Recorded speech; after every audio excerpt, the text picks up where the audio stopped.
Miki, I'm so excited for this. I obviously saw you speak before and I thought it was fantastic, but I thought that I had to be the one interviewing you this time. So thank you so much for joining me today. Awesome to be here, Harry. Thank you for inviting me.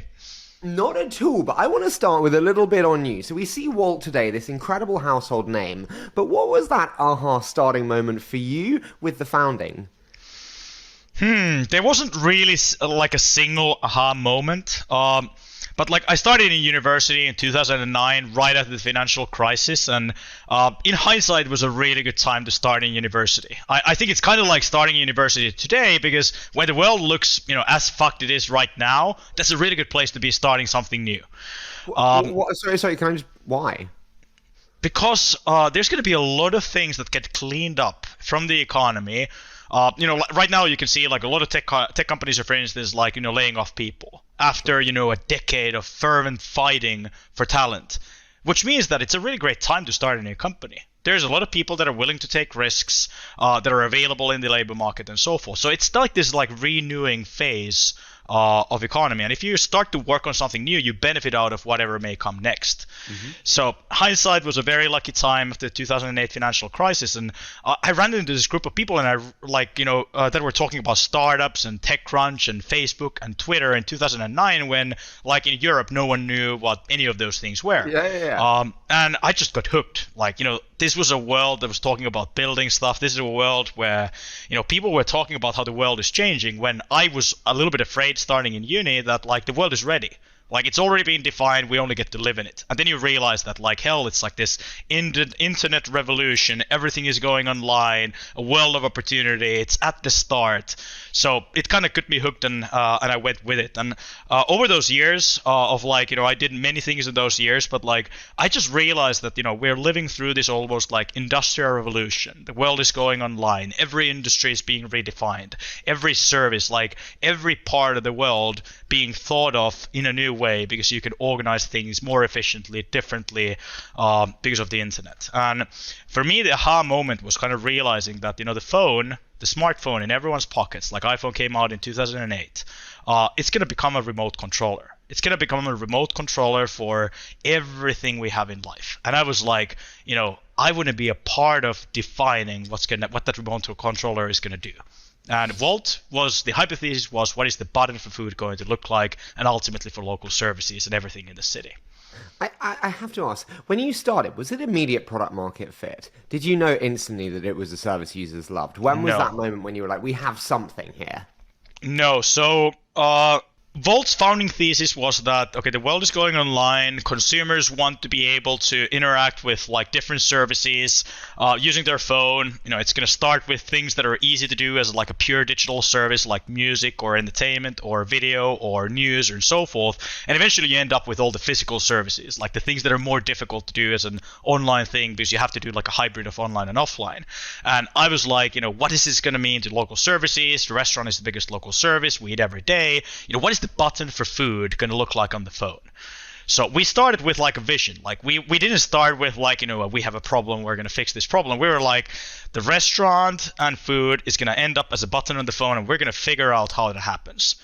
And, our kind of thesis was that we're going to do everything about the restaurant online. We're going to take the order online, the transaction online. If there's a reservation, we do reservation. If there's delivery, we do delivery. We do takeaway, we do discovery. We're going to build the Spotify of people figuring out what are the most popular dishes in the city. Like you like chicken and avocado, we're going to find you the most popular chicken avocado including dish in the city that people that have similar things you like, also like in that city. And we started with pickup. We started with a simple app, order in the app. There's an iPad at the restaurant. We handle the transaction, the order, and you can order like takeaway. And like, man, we thought it would be a revolution. Like if you can do this stuff with your phone, people are just going to use it. And we're like, yeah, there's, few people that like to use it. They're very sticky, but it's not like the explosive product market fit that we were hoping for. And that we found in delivery, but it was definitely not in the first thing we tried. So when you had delivery, then you saw immediate product market fit? Yeah, the magical product market fit for us was when we realized that, the biggest realization was that, every e-commerce company is as much of a consumer-facing brand as they are a logistics company. Because, there's a coupling of things going online and people wanting things to come to them. So we realized that the magical product market fit for the restaurant was not really taking people to the restaurant; it was taking the restaurant to them. And most restaurants didn't used to be available, to people's homes or offices, and that was the magical thing. And to make it like into an app, it was quick, it was reliable. Like if something went wrong, there was really good service. It was the restaurants that didn't used to be available for delivery. It was golden. And suddenly you could redefine what delivery was. Like restaurant food delivery used to be a market where you're hangover at home on a Sunday. It's too painful to even crawl to the fridge. So you're going to do anything on a website, even if it takes you an hour to fill in the order and another hour to get the order, because it's better than the pain of like what the next best alternative is. But we got to redefine that. We get to do it into a 5-second experience for lunch. Crawl to the fridge. I'm just picturing like tequila Saturday and then Harry on Sunday. I feel your pain, my friend. Can I ask, do you think your job's got harder with consumer expectations increasing more and more, where we now have 10-minute delivery? You're totally right. Before, 2 hours, it doesn't matter, it came and we were happy that it came. Now it has to be now, and it has to be hot, and it has to be incredible. Is it harder now than ever? I think it's always harder than ever. I think consumer expectations will keep on increasing, not just like from where we started and where we are today, but also like where we're going to be in 5 or 10 years. Like, consumer experience in our case, like, we like to think that it's okay, it's selection, it's what you can order on the platform, it's affordability, is it like inexpensive to use, can you use it every day, it's quality, like is it quick, we promised X, did we deliver on X, what if something goes wrong? And all three, the expectation goes up. It has to be cheaper, it has to be better, it has to be more reliable, need to have better selection, you need to have things available that are not available in the physical world. And the race to build a company like us is to just be able to continue to improve as consumer expectations also improve. Otherwise, you're out of business.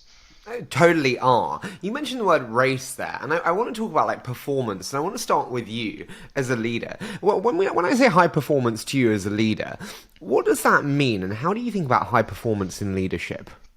So for me, high performance is all about focus. Like there's a word that everyone in our company knows. If there's one word, that's going to be focus, because there are too many things we can spend time on in the current world. Like I was at a Supercell back in 2012, when the company was working on its first like mobile titles, like, that came like Clash of Clans and Heyday. And I remember when we had Clash of Clans was in testing in North America, in Canada. And it was only available on the iPhone. And we could see the data, and it looked like this is going to be like a hugely popular game.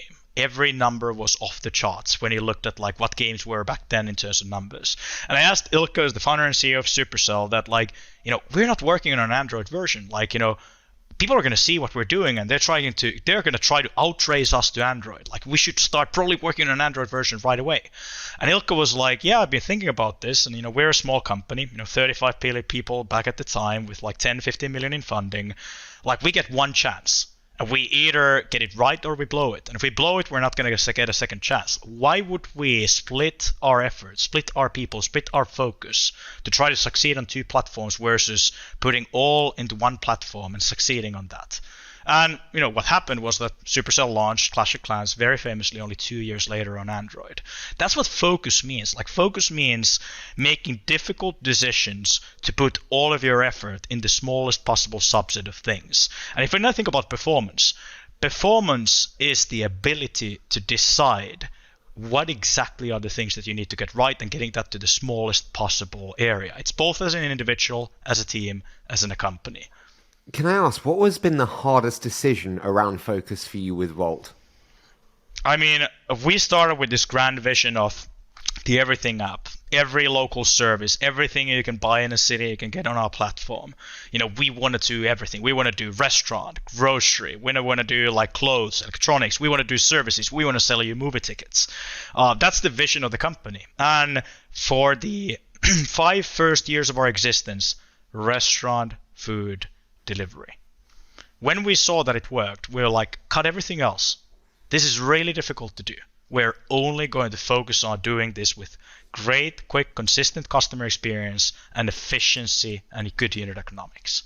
That was a very difficult decision over years to keep on bringing people back to the fact that like we still want to do all of these other things, but right now we need to focus on this. How do you know when is the right time to expand product or customer segment? This is the two mistakes that I see people make. Either they expand product line or move into enterprise too soon. How do you advise founders? When is that time to expand and slightly decrease the focus? So one of our early investors, Petri from Lifeline Ventures, once told me a story that like he had a company that was like a small team, like 15 people, and they figured out they had like a good product market fit and they were growing, and they figured out something that was really, really interesting, that had also a great product market fit and a huge opportunity.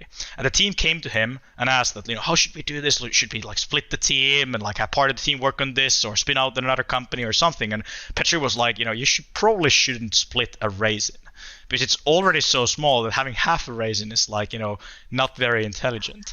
And like the reality is that I think people just try to do too many things too early. And that's been the case. I mean, when Wolt started to expand really beyond the restaurant, that was when COVID started. We were not originally meant to go as early and as wide into the grocery space. And when COVID started, we kind of saw that this is the perfect storm, so it's now or never. But the reality is that like at that time, we had raised like close to $250 million in financing. The company was like 5, 6, 7, 800 people. Like think about like how sizable we were as a company. And that's like, let's do thing number 2. So like that's my perspective on like, and now we're a 7,000 person company and we can do way many things today, but I think people are just going too wide too early. How do you know where to focus is the obvious question. Like you have many options in front of you. I struggle with it in many ways. Prioritization is key. How do you know what to prioritize versus what to punt later? So first of all, if you think about companies, product market fit. You know if you have product market fit. If you don't know that you have product market fit, you don't have product market fit. It's as simple as that. Like you see if you have it. It's something you can feel. It's something everyone can see. Like it's just drawing you in, and it's like helping you grow and helping you prioritize things and so forth. If you don't have product market fit, it's incredibly difficult to figure out what are the things that help you get there. But realizing that you don't have it means that you need to change something, you need to do something differently. I think on an individual level, like I always try to, like I'm one of these people that tries to be hyper focused on things that matter. I feel guilty about doing stuff like this, for instance. I don't do a lot of interviews because this doesn't help me succeed as a company. Like it's nice to have visibility and this stuff, but like that's not, what is going to make or break the company if I think about, end of this year or next year. So I always feel guilty when I'm doing stuff that is not directly contributing to the fact that how we're going to succeed. Let me jump in there because that is one of the most challenging things I find. There's no obvious benefit to you doing this. That said, there could be the most incredible VP of engineering, VP of product, VP of marketing that listens as one of our 1.3 million subscribers and goes, Miki inspired me. I have to meet him and I have to join Wolt. And actually that could be one of the transformational hires of the year or the 3 years. And so that's the hardest thing I find when there's no obvious benefit. Indirect value. Yes. So I think in hiring, what I've learned is that like I have to do an on-stage session once every year or every 2 years, because whenever I meet candidates for final interviews, like most of them have watched me on YouTube do some talk, and I realized like, oh, actually I have to do these things because people actually do watch this shit. But like for me, it's more about that. You just called my career and business this shit. No, but like it is valuable. But the point I'm going for is that like I try to have around, let's call it 80 or 90% of my time on things where I can see a direct correlation to the things that I'm trying to move. Like I don't do a lot of talks, I don't do a lot of interviews, I don't go to a lot of events. Like one thing I like to do is help new entrepreneurs and new companies, and I try to spend some time on that. But I don't spend too much time with people outside of our customers and partners and employees in the company. Like I try to focus on, as CEO, my job is to help the team succeed. My job is to make sure we have the right team. I try to focus on that. But then there's always that 10 to 20% that you have to spend on serendipity. You have to take leaps of faith. It's like brand marketing. You don't necessarily know what it's going to do for the company, but oh my, if people know your name as a company, it's likely to lead to some good things. Okay, so how much of your efforts do you put into that? That's a very good question. But if you don't know how valuable it is, probably you're not going to put like 100%. I totally get you. I mean, speaking of kind of doing talks and being in public, there's this real idolization of CEOs today and leaders especially in Silicon Valley, I think. And we've spoken spoken before about kind of the myth of the CEO and the superhero CEO. What do you think people get wrong about these notions, and why should we maybe rethink them? So when I was an early stage CEO of Slush, my previous company, my chairman of the board at the time, an experienced investor, told me that, like, Miki, you're as CEO, you're like the knight on the white horse. Like, you want to be there at the front with your sword in the air, leading the troops to the battle. But if you really want to build something big, something scalable, like, you need to be able to build a team that is able to succeed without you. And your biggest KPI at the end of the day is, if you die tomorrow, is the company still going to succeed? Like, are you able to build something that succeeds, in your absence? And I think if I look at the methodology of the founder, or the all-powerful CEO, it's almost like creating this picture of someone that hires everyone up until 1,000 employees, which to me tells that, oh, you don't trust your people to hire people. Because ultimately your job as a CEO is to build a team that succeeds without you. Your team is to build a team that you can trust to hire really good people. Because if you're required for every hire, your company is not going to be, a very scalable hiring operation. Can I just jump in and say, you mentioned the word trust there. Something I'm struggling with right now is no one cares as much as you do as the leader and the founder. And you almost can't expect them to. It's not theirs like it is yours. But it frustrates the shit out of me that they don't care. And it frustrates the shit out of me that little mistakes are made. And it's either because you're stupid or lazy. And you're not stupid, so then you're fucking lazy. Well, that is annoying. So can you just coach me? How should I deal with this acceptance that they won't care as much, and how do you deal with that? I mean, culture, you're talking about culture. So how do you create a culture where people actually care? People act like owners. Yeah. The easiest way to make someone act like an owner is to make them an owner. That's why I'm a big believer in having equity programs, and in Wolt, up until very late stages, every single employee, even in customer support, was a stockholder of Wolt, or shareholder, or an option holder of Wolt.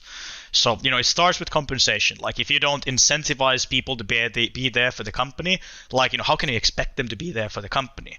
But then it goes to culture and the kind of people you hire, and ownership is a big part of that. Giving ownership over things. You don't need to be an owner in something to feel like an owner. Slush, when we started building the tech conference out of Helsinki, we set it up as a non-profit. Yet if I look at our team, if I look at the current team of Slush, all the teams in between, they have an incredibly high ownership over what they're building. Yeah. But they don't own it. It's a non-profit. There's a foundation behind it. Why? Because they make the decisions. They are accountable. It's their thing. It's their baby that they're building, that they're molding, that they over some time then pass on to the next generation. So it's about true ownership. I think how you get people to care about the small things is that you give them ownership over the big things. And when people are responsible for the big things, they start to care about the small things that contribute to those big things. People talk about delegating as if delegating is I don't want to do something, I'm going to delegate it to you, now you have to do it. But I think the bigger thing is that I'm going to make you the owner of whatever area we're talking about. And if there's small things related to that area, that's your responsibility because you own that area. You're going to make it or break it for us in this thing.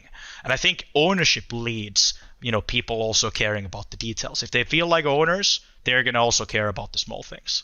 You said about giving them the big things there. The thing that I worry about in my business is giving people the big things and then mistakes being made. That's how it works.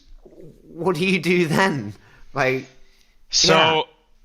first thing is that you have to have the right people. I joined Supercell as a 20-something-year-old kid, not knowing anything about games outside of being a gamer myself, and not knowing anything about the gaming industry or free-to-play games. And Ilkka, the founder and CEO of Supercell, he liked to always talk about how he's a huge ice hockey fan, so he talked about how he wants to build the winning ice hockey team that's going to win this Stanley Cup, the biggest prize in the NHL. And you would ask him what does this mean? And he's like, a lot of companies say they want to be a family, we want to be a team. So what's the difference between a family and a team? They share a lot of similar qualities. You support each other in both. You go through the thick and thin. You're going to be there on the rainy day and the sunny day. But the difference between between a team and a family is that a team is defined by its capability to win. A team that doesn't win matches is not going to be a team for too long, whereas a family is going to be a family no matter how, whether you like it or not, you're connected by blood. So in team, you make difficult decisions. You hire people, you fire people. You make, you can't, if the team is not working and you have 5 players on ice plus the goalie, you can't like double the number of players. You need to change players on the ice. So I think the way you can give responsibility to people is that you are very rigorous about setting a high bar to hiring people, but also that you're making difficult decisions if something is not working out. So this way, you're not creating a culture of micromanagement where, because there's someone in the team that is not able to live up to this kind of like ownership and responsibility, you're making everyone's lives a lot more managed. But also, if you onboard someone to do something new, they're not going to be as good as you as you on day one.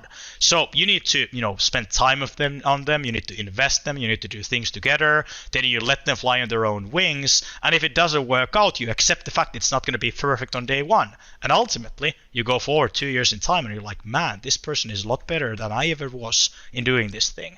But you need to have the patience. So I have this split mind when I hear you, because I'm like, I totally understand you on kind of performance being central with the team, but then there's also a large school of kind of managerial thinking that says, safety brings out the best in people. Teams and performance being number one isn't necessarily an optimization of safety. And actually, there's a lot of studies into lifetime employment, which is when you tell people, Miki, you will always have a job here. And that trust and imbued safety makes people feel ownership, but also makes people feel like they can be their best selves without worrying about some things. You're confusing 2 concepts. You're confusing concepts of trust and safety. Trust is very important.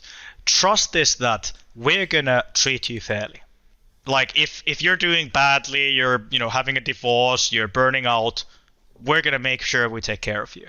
Like we're gonna make sure that oh, you need to take time off from work. Oh, you're not feeling so well. Okay, we need to take you to the make sure you go to the doctor's office and you take care of yourself and so forth.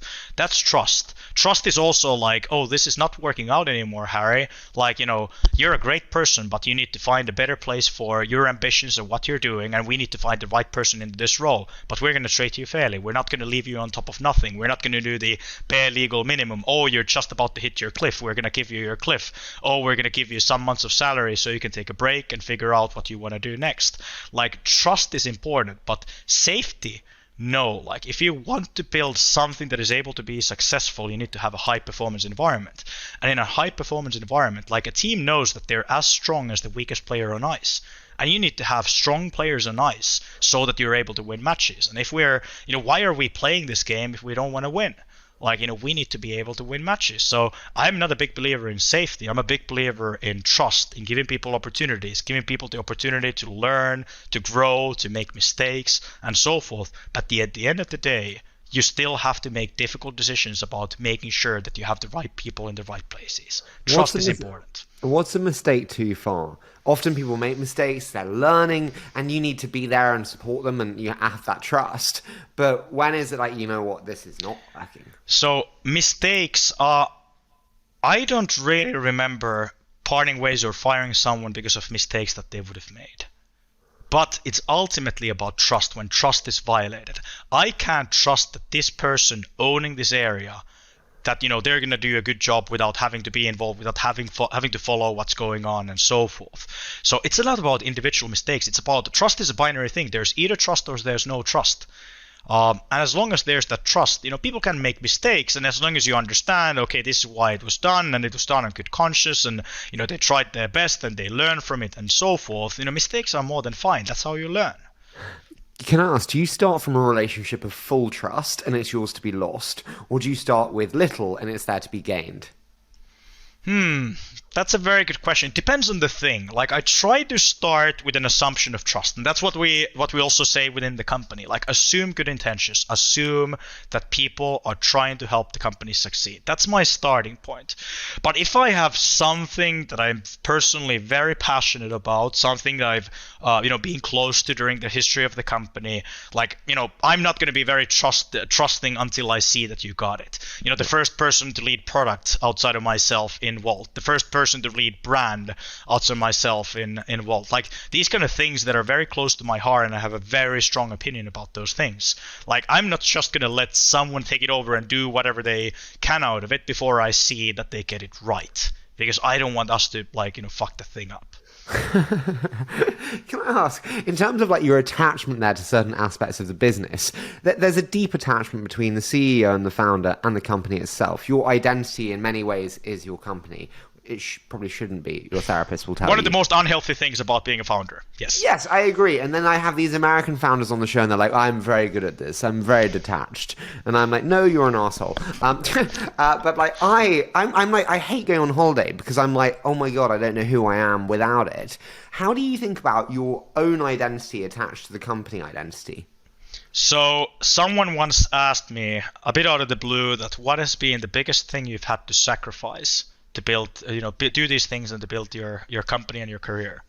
And after, thinking about it for a while, I came to the conclusion that it's my mind space. It's my, freedom. It's my free time, because there's none of it. Like you're always going to be thinking about, the next thing that the company has to do, the things that are threatening you. You're always going to be pissed off by the things where someone is treating your company unfairly, writing a news piece, doing something as a competitive thing. Like Ben Horowitz wrote a fantastic book called Hard Things About Hard Things, one of my favorite books on management, because it talks about the difficult side of management. And in that book, there's a good chapter called Wartime CEO versus Peacetime CEO. And in this chapter, Ben describes that a peacetime CEO is a CEO who thinks of competition as other ships in the vast blue sea, and you might never intercept with them. A wartime CEO thinks of competition as someone trying to break into your house and steal your kids. That's the kind of industry I live in, like very hyper bloody competitive all the time. And the point is that, you can't turn this off. It's always going to be with you. So you either learn to live with it or you don't. And I've at least, it's the same today as it was 8 years ago. I've just learned to live with it better, a little bit better, not much better, but a little bit better than it used to be at the start. I totally agree. I think the biggest misconception when you are an owner, as we are, is like there's no time off, like 9 till 5, 9 till 8. It could be 9 till 9, but like even at 11, 12 in bed, you're like, fuck, we could have done that better. We could have done that. A friend of mine who's an entrepreneur once told me, this was before founding Wolt, so I was crazy enough to still go for it, that being an entrepreneur is great. You get to choose when you want to work. Any 16 hours per day will qualify.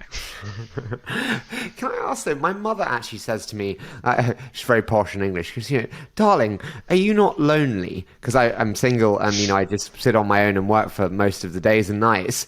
And I go like, are you kidding me? Like, look at my fucking to-do list. Am I lonely? What a luxury to be lonely. And so I'm almost quite grateful for it, because otherwise I would be quite lonely. I'm really going off, but I really like you, Miki. Is that weird and random? And have you been the same? Like, genuinely. So it is a lonely job to be the CEO of a company, because there are a lot of things that by definition, like I describe being a CEO as being like the single point of failure between two pyramids. One at the bottom and one at the top, connected by their tips. Because on the top you have your shareholders, you have your investors, you have your former employees, your board, all these other people, and they're looking down and you're like, yeah, Miki, you got this. And then you have everyone in the bottom, which is like all of your employees, everyone in your team, your co-founders, everyone's looking up like, Miki, you got it. And you're standing in the middle like, why is everyone staring at me? That's oftentimes what it feels like being the CEO. There's a really difficult decision. Everyone has, opinions and, a good conversation. And then ultimately people look at you and like, okay, so what do we do? So it's a very lonely job. One thing that has helped me is that, since founding Wolt in my previous company, I realized that, you oftentimes as an inexperienced leader, you try to protect the team from things you're afraid of, from things that keep you up at night. You're like, I'm going to protect the team from these things. And if they knew all these things, would they be able to work, or would they even be here? They would probably leave the company if they knew all the shit I know. And I realized that, first of all, that's very heavy. You burn out yourself very easily if you're making yourself the single point of failure. And secondarily, your team is not going to be able to work with full information to try to succeed. So I decided from the early days of Wolt that everything I know, everything I'm concerned about, every one of my co-founders knows, everyone in our management knows, and my chairman of the board and board know. So I've always acted on full transparency. There's been nothing going on with the company that I wouldn't have shared with these groups of people. And you know what? It's not as lonely. It's not as heavy on your shoulders. And the company, the team, comes up with a lot smarter solutions to these things than you would ever come up on your own. I agree. You have to have the right people in place to do that, though. And I do want to touch on this because we've chatted before, and you've said some pretty great things that I want to touch on. And in terms of kind of leaders that you bring into the team, what have been some big lessons for you that you think are really important in terms of? I don't know where we can start here, because it's like, yeah, what have been your biggest lessons in terms of getting those great people? What works? What doesn't work? So one of my biggest lessons on hiring came from a guy called Case Coolin. He was the CEO of Booking.com, from a 20-person company to like one of the biggest, I think the biggest consumer software company out of Europe. And Case told me that one mistake people make in hiring is that they're looking for the person that has already done what you need. And you're like, we need to hire that person. He's done this before. He's going to do it for us, and it's going to be amazing. But what people don't realize is that very few people do these things twice in their life. And actually what you need to be looking for is this person before they did that thing. Like, look for the person that, okay, in this company there's a person that did the thing that we now need. I need to look at what was that person like before they started at that company. You're looking for that person. And that's been my biggest learning in hiring, is that you ultimately need to be able to grow a lot of people with your company, take a lot of bets on people, and you need to be able to hire for that potential. Like, it's so easy to go to this mode that you're just trying to hire the logos into your company and the past experiences and the whatnots. But actually, you build a successful company by having a large group of people that do those things for the first time with you. I totally agree. It's still tough, though, okay? It's the first time they've done it, and they are the, deputy assistant rising star of their function. No offense, Miki. They've never heard of you. They don't know you. They don't know what you do. And they're probably at a pretty good company in a more junior position. But how do you convince those when they have no prior knowledge and you have no brand? And really, you need to sell the hard way. You're asking a CEO. This question is like asking a developer. Like, so how do you write code? Like, you have to make all these lines. Like, that's what you do. Like, if you want to build a company from the get-go, like, what are growth companies? Growth companies are glorified recruiting operations, and every single senior person in a growth company has to become a great recruiter. What is a great recruiter? A great recruiter is someone that can get people as excited about the opportunity as they are. That is the art. Then there's a lot of things that you could do. Like, I remember when we expanded to new countries as Wolt, and no one had ever heard of us, and we didn't announce a round of financing for 3 years. We had raised financing, but we kept a low profile. We didn't do any press because we didn't want anyone noticing what we were doing. So we're hiring people, and people are like, oh, Wolt sounds like a company that's going to go bankrupt because you haven't raised funding in such a long time, and so forth. So we just started hacking this thing. We noticed, for instance, that when using my LinkedIn profile to contact someone for like a GM position hire in a country where no one has ever heard of us, my profile had better conversion of the people responding back to me. So I started writing these cold messages to people about these roles, and then when we started to scale that, some of our recruiters had my LinkedIn password and username, so they could write messages as Miki, being like, hey, you look like a really interesting person for this role we're thinking, and this is what we do. Would you be interested to talk more? I'll connect you with the recruiter. And it's a recruiter writing the message. Like, there's a lot of like this kind of hacking that we had to do in the early years, because like you're literally looking for the people. This is not like 0 CVs coming your way. Like, people like putting an application open, 0 people applying for it. You need to go out and hunt and get people excited on the opportunity and sell the opportunity, and then you have the chance to try to figure out if is this the right person for the company or not. Why did you not announce the round of funding? I literally always argue with founders. I don't ever see why you should not announce a round of funding. So argue with me back here. But the reason being, like, if someone reads a TechCrunch article and goes into Sweden because Wolt is in Sweden, fuck me, they're not going to change their whole strategy because of a TechCrunch article. And if they are, they're not going to be the competitors for very long. Like, I don't understand this fear that founders have about announcing rounds. So we raised our Series A. It was 10 million euros in January of 2016. The next round we raised was in January 2018. 2 years later, that was our 27 million euro Series B. And then we raised our Series C in April of 2019, which we announced in June alongside with our Series B. So from Jan 2016 up until June 2019, No press, no international English-speaking press on Wolt. The reason was very simple. I just realized that our consumers and our merchants and people working with us as couriers don't read international tech press. And they don't care about international tech press. They care about whether we're doing something that adds value for them. And I realized that when you do these articles, like, people are excited about you and they contact you and you get all these opportunities and people want you to speak here and there and so forth, and you get distracted. And I just realized that, we can be a lot more focused when it is us figuring out who we want to talk to, where we want to go, what we want to do. And then we can always reach out to Harry because we think Harry is a great candidate for GM of UK, and being like, Harry, we don't do a lot of stuff. We try to keep a low profile, but this is who we are. This is what we've done. This is who's invested. And people feel like they've been let on a secret. This is something that most people don't know yet about.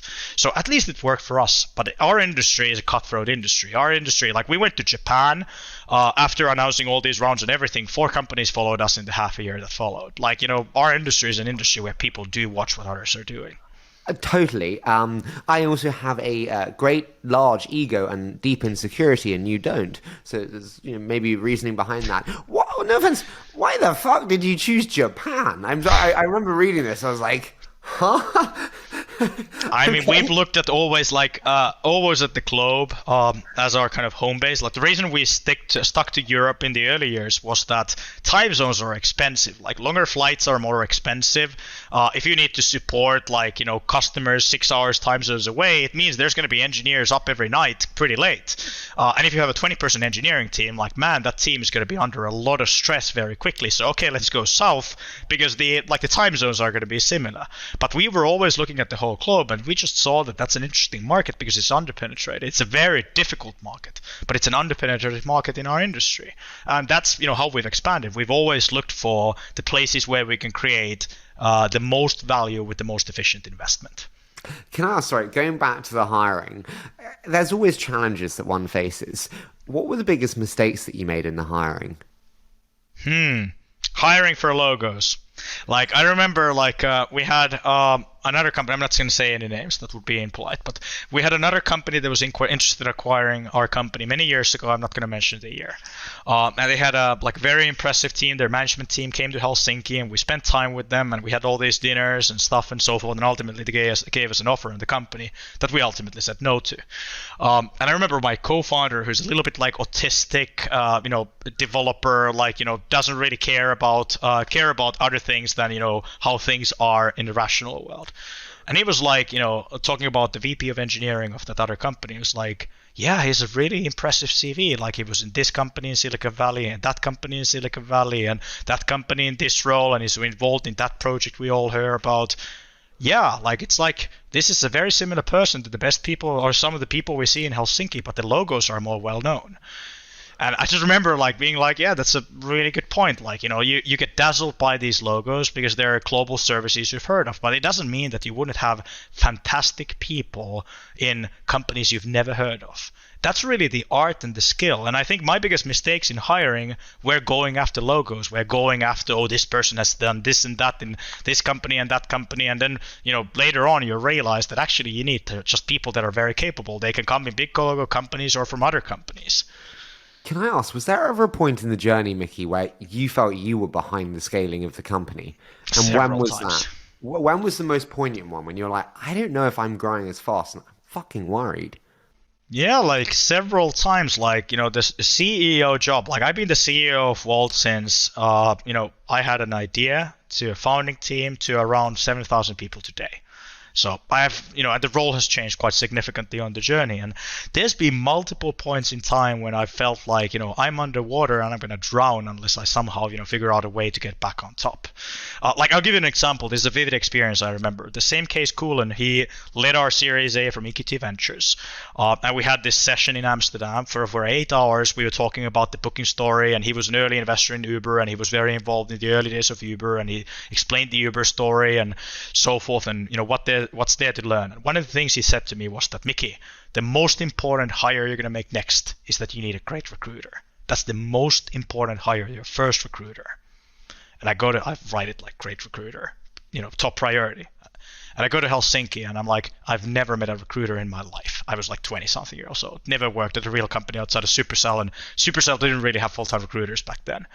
And I'm like, what does a recruiter do? What does a great recruiter look like? Like, man, I have no idea what I'm doing. And I remember like feeling this uncomfortable feeling of like having absolutely no idea what recruiting is or how it works or what a great recruiter is. And mind you, I've been doing a lot of recruiting, but I have no idea what a recruiter is. And I still remember how uncomfortable it was for the weeks that followed, that I started to like pick apart this problem and meet with recruiters and try to figure out what they do and try to figure out what great looks like. And ultimately we hired our first recruiter.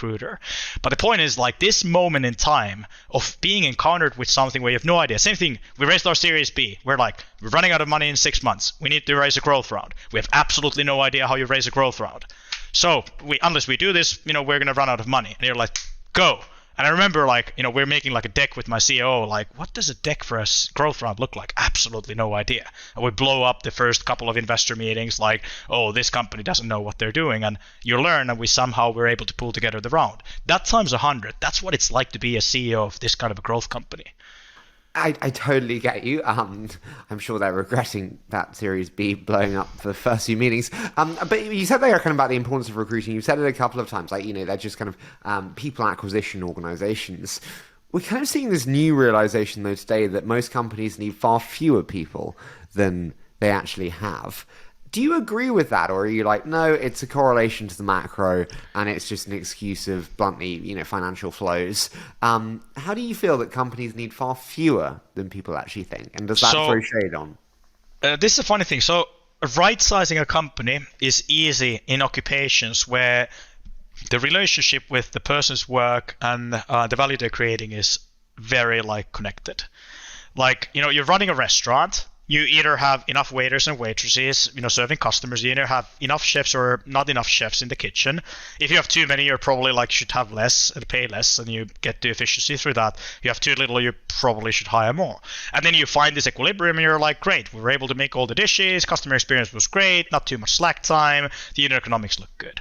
So right-sizing this kind of an operation is easier, like customer support. Sure. But when it comes to engineers, the issue is that there's not this direct correlation. If we have 1,000 engineers today, we can build all these beautiful products and everything, and it's going to be amazing and so forth, but we only have 50. Should we have 100, 200, 150? Should we have it in 1 year, 2 years, 5 years? So the issue is that in these kind of occupations where it's not immediate, immediately clear what the value creation of each individual is, it's very easy to overhire if things are going well, the company's growing like hell, it's very competitive, everyone is afraid of someone else beating you to the opportunity. So you're kind of just to be safe, hiring as fast as you can if you can. And then when the market changes, you're a little bit like, oh, what do we actually need?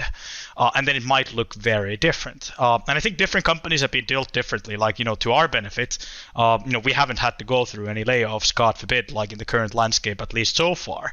And the reason is that we were just always very careful because we were always running out of money. So we were always on the little bit more conservative side of the spectrum. So I think different companies have been built differently. But ultimately, the core problem is that it's not easy to right-size these things, where technically WhatsApp was 20 people when it was acquired by Facebook.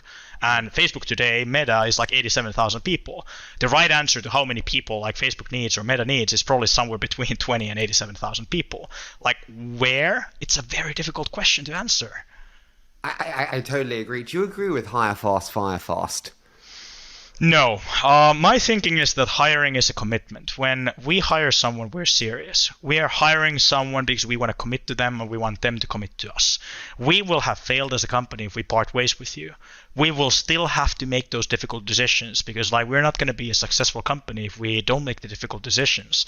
But companies that are oh, we're going to hire 10 people and fire half of them, I don't think that's a great company. I don't think that's a very high level of trustworthiness or integrity or, that the company is showing. I want to work for a company that, I can work my ass off for, and the company is going to stick it, be there for me, even if, I fumble and things go a little bit wrong because they see all the work I've done for the company. Then it needs to be a two-way street. That's the trust I was talking about. I totally get you. You mentioned compensation earlier as part of that trust building exercise. I just want to understand, just so we nail it down, you said before it's such an important driver of shaping culture. For founders listening, how can we use compensation intelligently to shape culture? So my feeling was always that I'd rather be a little bit more generous than a little bit more stingy.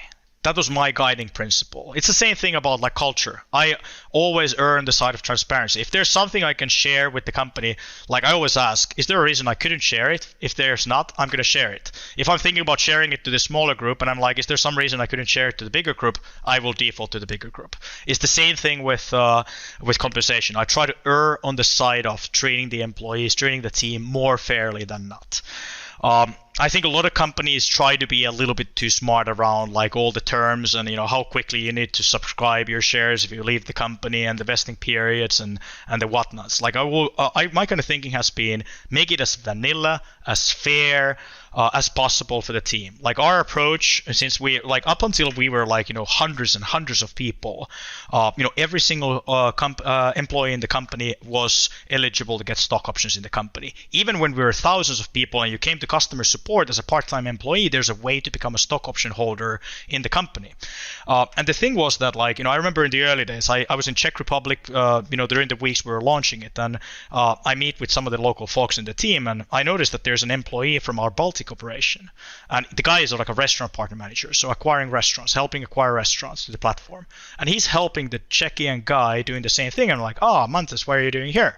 And he's like, we needed someone to onboard the new guy, and they called me, and Mantas, can you come to Czech Republic to Prague for a while and teach the new guy the ropes? And I've realized now doing meetings with this guy for a couple of weeks that it's not that different from where I'm from. But the point is, if that guy was incentivized based on how many restaurants they acquired in their home city or home country or whatever, what's their incentive to really be out for the company? Like a lot of companies say we want to be like everyone is an owner and it's a mission and we're building this thing and so forth. But when you look at how they're paying people based on doing this. And then you're expecting people to do that, to take ownership and responsibility and fix the small things and take the trash and whatnot. Like the point is, if you want to build a company where people are in it for the company, you need to make sure that the company is in it for them.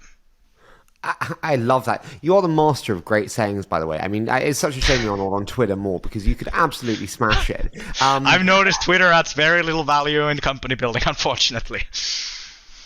Totally wrong. We disagree. So you are far too humble. I actually think the next wave of great, like you're seeing the personalization of CEO-ship. You're seeing it with Elon more than ever, but you're seeing it with your Aaron Levy's, and CEOs are now public figures. And I actually think it's actually there's always like whenever some entrepreneur says go through the wall, there's some entrepreneur who was like don't hit your head against the wall, just go around it. That's how it goes. There's always like two different ways to succeed in everything. No, do you know what I think it is? I think it's like the barbell. It's like the ones who do nothing and the ones who do everything. And the ones who fail are the ones who kind of do the 30% of their time but not great. You're coming to an extreme. That's actually a good way to think about it. I agree. Yeah, I think that's probably what happens, but I'm a VC, so who fucking knows? I do want to ask, in terms of like lessons learned scaling to 7,000 people, what's the most difficult but valuable lesson that you've learned that you're also really quite pleased to have experienced? It's a good question. I think one realization in hindsight is that you're not going to be, when you're a 20-person company or a 5-person company, you're not going to be able to, like, I look at people we hire today into Wolt as like, different roles. Like if Miki founding Wolt applied to hire, work at Wolt today, like I would at best work in customer support, at best. Like I would never qualify for the top 95% of the jobs in the company if I even qualified in the first place. Like I'm not I dropped out from university and like I didn't study at IMDb at Stanford or MIT, and I didn't work at McKinsey and Boston Consulting Group and all the biggest and the fanciest companies in the world and whatnot. So like I think the big realization is that as a company you have to take more bets on people in the early days, and you also find people that take a bigger bet on you as a company, and as a result you get this very entrepreneurial type of bunch of people that can go through many very, very interesting and intriguing paths with the company's growth. And then when it become bigger and bigger, you're just able to choose like more and more merited and smart and driven and motivated and so forth people from around the world. And just that's just the way it goes. And you kind of have to accept this, that at every stage you're going to be hiring the best people that you can get, and you're going to get different profiles of people at different stages, and that's fine. And also that, the first person you hire to do recruiting in your company is probably not the person that runs a 100-person recruiting organization where you're way bigger. So like also accepting that, people change along the journey, that's fine. Some stay with the company and they're fantastic at what they do. They might be ICs, they might be team leads, and you hire above them. Some people, are going to have to leave the company. Some people are going to grow with the company, and that's fine. Like, I think for me, the biggest learning is that the company in reality is a journey. And in this journey, you have to optimize for each moment in the journey, and then you accept that things are going to change. You learn new things, you change things, and that's how it goes. Which was the most difficult change? My most painful day in the Wolt was 2017. We were running out of our Series A. It was the horrible year of our industry. Like, no one believed in delivery anymore, and Uber is going to kill everyone anyway, and no one could raise money. And like when we tried to raise our Series B, everyone said no. Like every single investor we spoke with said no. So we had to part ways with 1/3 of our staff in the summer of 2017. On a personal level, going through the conversations one-on-one, I wanted to do each and every one of them one-on-one, and I one-on-one told 1/3 of our entire company, was around 30 people-ish back then, that I'm sorry, I fucked up. We can't continue with you anymore. It's a very tight spot. I hope we're going to be able to make it, but we need to be able to operate with the bare minimum. And that was the saddest, most difficult day I've had at work in my entire life, that day. But ultimately, we came out of it stronger. Like, we were able to, have a little bit more runway. Every investor said no until we found one that said yes, and our journey continued. And here we are today. So that's like a saying that rings with me from that time is, again, actually, Supercell's founder and CEO of Ilkka has been a good friend and a mentor, and he was on our board for many years up until the DoorDash transaction. He told me that, Miki, the difference between bad and good companies is that bad companies don't know what to do. Good companies do know what they need to do. The difference between good and great companies is that both know what needs to be done, but only the great ones execute on the truly difficult things. And when you have to lay off 1/3 of your people because you know that it's the right decision for you to be able to succeed, that's a difficult decision to go through with. Can I ask, does it get easier? I've had leaders on the show before say, it does get easier. You let people go and you just get more used to it. And part of me is like, I don't want to get used to it. I want to retain my humanity almost. Do you know what I mean? It doesn't get easier on a personal level. Like a conversation of like telling someone who fought hard for the company for whatever reason that this is not the right thing anymore. We're not going to be able to continue with you. It doesn't get easier if you're a small company or a big company. Actually, it's a little bit easier even if you're a small company because you have a more credible way of saying that we have to do this. Even a 7,000 person company, sure, we have to do this. You individually can't be here anymore. But I think how it does get easier, frankly speaking, is that you can lay off. I don't think Mark Zuckerberg is going to go through 11,000 people personally. So sure, it's going to be easier than having to lay off 20 people where you do it one-on-one. I'm sure Mark does a lot of these one-on-one and so forth. But the point is that it's more difficult when you do things in person. If you have a big company, you can rely on your management and your kind of structures you have in place, and you might be so far away from people that are impacted by some of these decisions that for you it's a financial decision. We need to cut this line by that much. But I don't think it gets easier. It's just that, for companies that are big, they might not have to deal with it in a similar fashion than a small company. Be interesting to see his calendar, wouldn't it? Fire 10 people, coffee, fire 10 more people, biscuit, fire 10 people, lunch. It's harsh. Yeah. It's harsh. Having gone through it, it's actually not too different from that. Oh, God. Media companies are much more fun and profitable. Can I ask? You mentioned the investor who said yes. Who was the investor? So Laura Bowden out of 83 North. 83 North, formerly Greylock in Europe. Like Laurel is hands down probably the best growth investor I know. I look up to her immensely when it comes to her impact on Wolt and what she's like as an investor. Also, her partner Arnon is just world class. They were the two involved in Wolt, and how it went actually. She was an early investor in Just Eat, so she sat on the board of Just Eat basically from I think Series A or B until IPO. So she knew the industry. I didn't know this, but they had been looking for a company with our type of a model in the US. They had a hypothesis that there's an opportunity in the US in these kind of underserved long-tail markets in food delivery. They were trying to look for a company to invest in that space, and they realized that a lot of restaurants don't do delivery in these areas. So they figured that we have to invest in someone who does delivery as a service. Then they looked at, I think, close to 100 companies doing what Wolt does, and they concluded that this model does not work. It is impossible to have great retention and great unit economics and a viable business for the merchant and for the courier exist at the same time.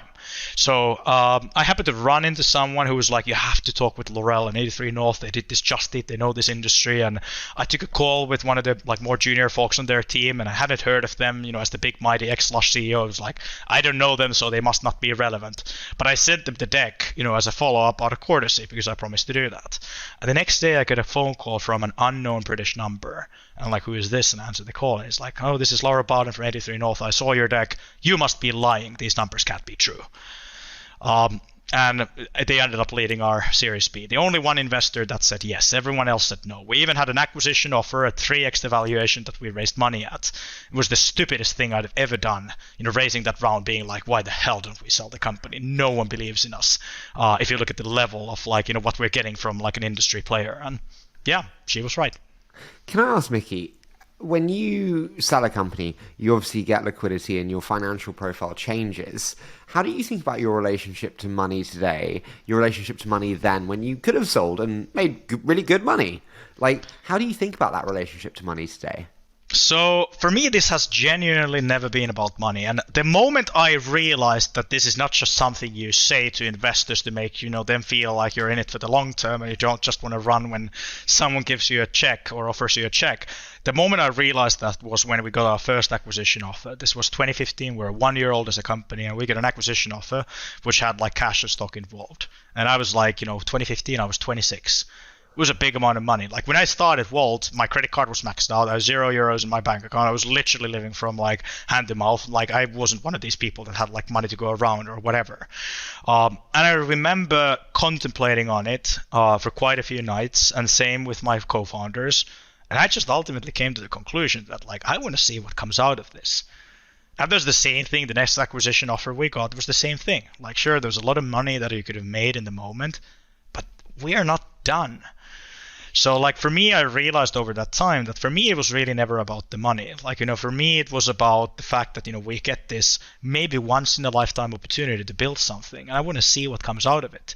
And to be frank even with DoorDash, like I'd sold secondary over the years. So I'd made money in the later years. So it was not really about money. It was about, can we build something bigger together than what we could build on our own?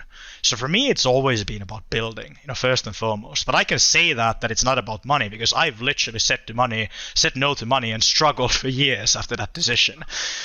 So that's when you realize whether that's actually true or not. What advice do you give to founders who are contemplating selling? So there's a good piece of advice. Petri, our chairman of the board, later years said, from Lifeline Ventures that, he once spoke with someone from Sequoia, and they said that out of their research of, I think, 400 companies or something, one thing they noticed was that founders, because it's so difficult to get something up and going, that as a founder, you are paranoid and fearful about losing that momentum. You're like, it was so difficult to get this thing moving. So you're like, what if it stops? Like it's this competitor, that regulatory thing, this money running out, this, economic change, something. So you're so afraid of losing that thing because it was so difficult to get it that you're almost always mentally trying to run for the exit. Like let's take sign this off as a success before it's too late, before people see that we're in reality a fraud and none of this was real and people just thought we were better than we were. And the Sequoia thing was that out of looking at 400 entrepreneurs, if you have achieved momentum, that momentum is statistically so incredibly difficult to lose. Like, of course, there's going to be the cases like the FTX and so forth that where things go horribly wrong, but those are the edge cases. But mostly when you get momentum, that momentum is not going to go away, and you have to manage your mentality as a founder and switch that, like, we need to see where this goes. This is why I think secondary and later rounds is important, because secondary a little bit relieves the pressure. It relieves the pressure of, like, everything being in one basket. Like, if we don't make it, I'm going to be out on the street. My wife is going to leave me. I'm not going to have any money. I need to find a job, the next month because I don't have money to live. So you take off that with secondary, you can be a little bit more rational. But the thing that helped me was this kind of realization that maybe I just have to trust what we've built and that it's going to carry on longer than right now. Miki, as an investor in Clubhouse and Hopin, I have felt momentum go the other way, my friend. That's the other side of the journey. And like I said, like every advice you hear from an entrepreneur, always be mindful about that, because, like, first of all, entrepreneurs, they're successful telling advice is like a lottery millionaire telling that, keep on betting, you're going to eventually win. It's 1 in 15 million. Like, keep on going. Like, the point is that, like, you have to take every piece of advice with a grain of salt. There's different occasions, different kind of stories people go through, different kind of things work in different kind of places.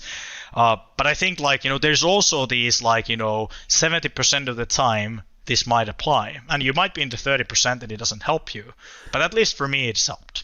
No, I do totally agree. Final one, I promise. Do you ever get off the treadmill? I always think momentum is very transient. You have it and then you don't, and it goes in and out a little bit, especially in like media and press cycles. When you have it, double down. You have to go for it then. That is when you are riding the wave. But then you are just turning up the speed on the treadmill more and more and more. And Miki, I'm actually quite young. I look like Benjamin Button, okay? Like, this is why. How old are you? 25. 25, Jesus Christ. Yeah. Well, I mean, you had an offer for Wolt at 26, my friend. So I mean, it's not exactly. I was 25 when I founded Wolt, and like I think like you're very very young. I'm 33, and I feel like super old when I'm talking with you right now.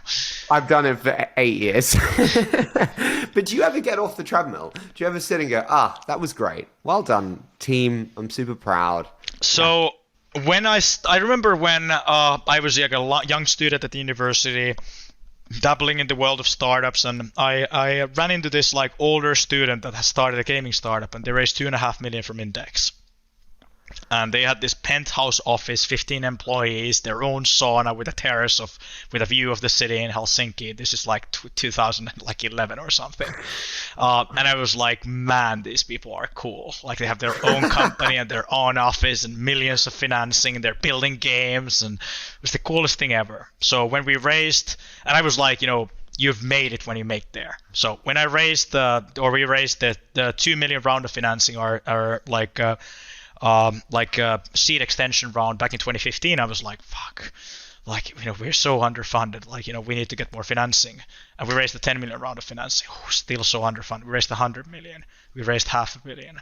Like, you get cities profitable, you get countries profitable, you sell secondary, you exit the company to DoorDash, and there's just always the next mountain. Like, what I've learned over the years is that if you're one of these personalities that just wants to build something, you're never going to be satisfied. There's never going to be a mountaintop that you reach, and you're looking back at where you came from, and you're looking down the other side of the mountain, and you're like, we made it. You're just going to come there, and you're going to be, oh, I didn't see that peak before, and it's a lot higher, it's a lot steeper, and like, man, we can't stay here for too long, because like, we have to keep on going. That's what it's like. You never really get to the point. Like, I've never, like, people ask me like, oh, how does it feel like you've made it? I've never felt like I've made it. I've always felt like we're still on the way somewhere, and it's a lot more difficult than the previous thing, and I'm not sure we're going to make it to the level of our ambition, but we're going to work our asses off to get there. So that's what it feels like.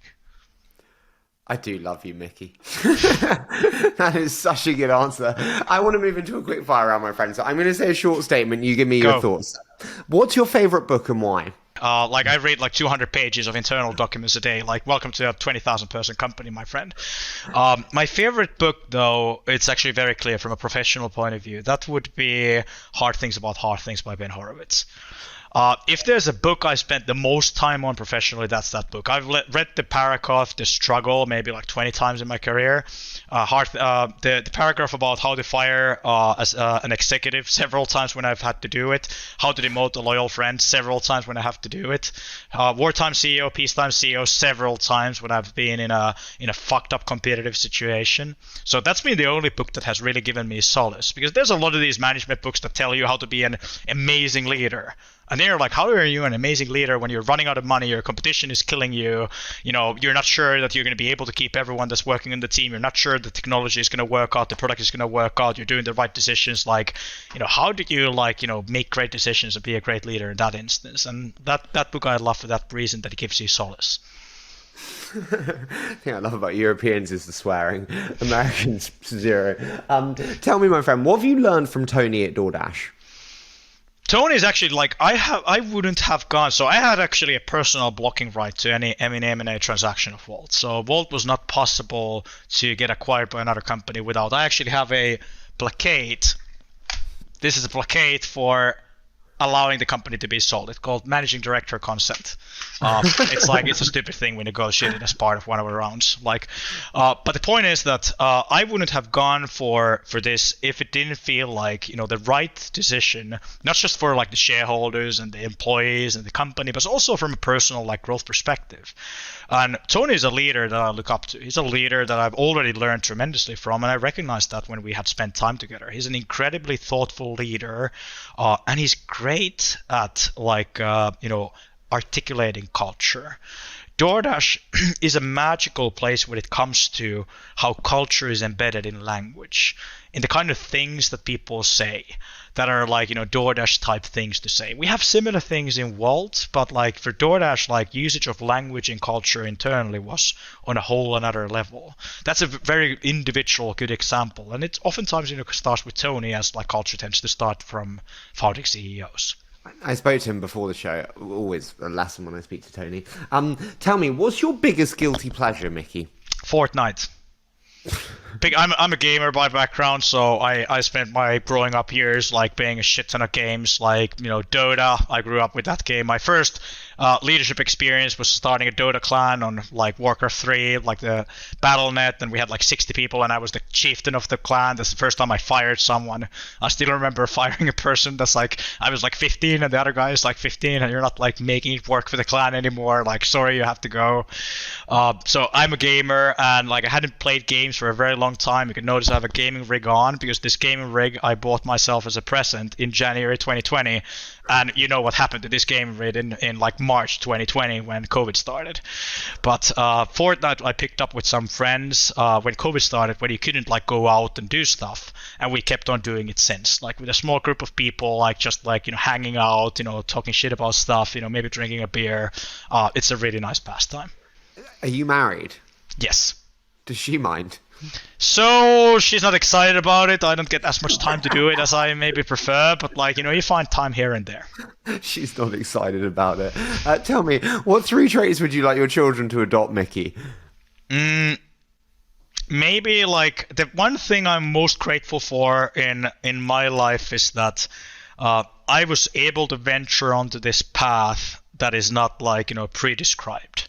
That is not you go to uni, you go to, intern in this place, you build up a CV, and then you graduate, then you go to this place and that place, and you get promoted to this and that and so forth.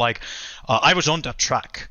And then I somehow got, misdirected into this world of startups and so forth. And I'm incredibly grateful for it, because I think that, my life as a result has been way more interesting than it would have been otherwise.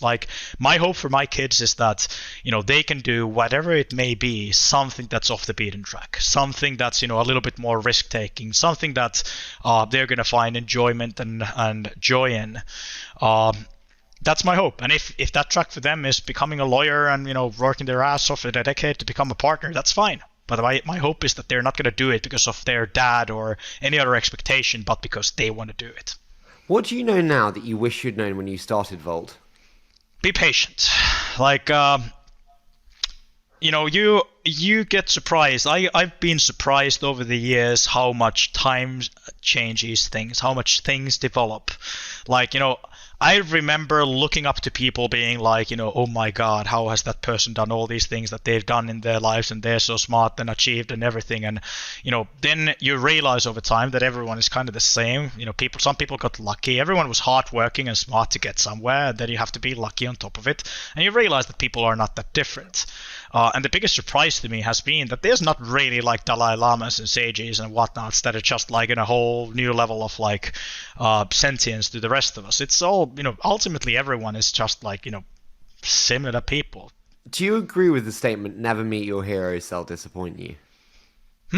I've met a lot of my heroes over the years, and some of them are still my heroes, and I've made new heroes along the way. Like you meet people where you over time realize that these are people you want to look up to, these are people you want to learn from. Oftentimes they're not the same people that you look up to from the outside, from the magazines and the whatnots. I think the reality is, like one of my co-founders said it really well, that the greatest strengths of any individual are often the sources of their greatest weaknesses. Like if you have great energy, you're also maybe going to be a bit disruptive on the organization, like one of my strengths and one of my weaknesses as an example. And that means that like, the heroes, you only see the strengths, you don't see the weaknesses. And when you get to know them, you see the weaknesses, and they might not be quite the kind of people that you thought they would be. Tell me, Miki, penultimate one, what would you most like to change about the world of startups? I would like there to be more companies out of Europe.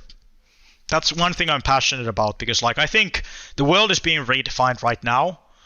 There's an industrial revolution going on, and I don't want this world to only happen in like US and China. I think, we need to have companies that are working on things for the 21st century happening everywhere, coming from everywhere. So that's one thing about I'm passionate about. I'm passionate about, helping Europe step up as a continent of, new things. Alongside that, I think we have a lot of very difficult problems to solve, as humanity, as a planet right now. And that's something I also want to contribute towards. But those are incredibly difficult problems to solve. What would you think can be done to increase Europe's chances of having a more prominent role? Patience, my friend. Like I think all the right things are in the pot, and now we have to wait for the pot to stir. I think regulation. You ever tried doing business in France, in Germany, in fucking Belgium? We are in Germany. What? Regulation can stay irrational longer than your company can stay solvent. It's like markets. Yeah, I think regulation is a fair one. I think the issue in Europe is not actually if regulation is one, and having this kind of old-fashioned regulation, starting with you have to physically sign something, which in the 21st century is like the stupidest thing to put in your law. You should probably immediately take it out. So there's stuff like that, but there's also like the fact that regulation in Europe, every regulation is different. Every country has their own thing of doing X and Y and Z and so forth. Like we operate in 17 European countries ourselves, so we've seen our fair share of it. But you can deal with it. It's not like, a walk in the park, but you can deal with it. I think in Europe, the bigger issue has been that we haven't had this ecosystem for companies, like founders supporting founders, experienced serial entrepreneurs, investing back, helping, domestic venture funds, international venture funds, proof points of you can build these companies. We have that increasingly. I think we just need time to give to the scene to produce more and bigger outcomes. Can I ask, how many millionaires were made from Wolt? I have no idea. No idea? No idea. Hasn't been really a KPI I would be following. Like, I'm very happy if we're able to, one of the things I realized about life goes also for Slush. Like, what I'm most proud about with Slush is all the people that worked with me in Slush or after me in Slush or on Slush and I never met, and all the things those people have done. This influence and impact you can have on individuals' life through the things that you do, through companies you found and so forth, that's the most meaningful thing in life.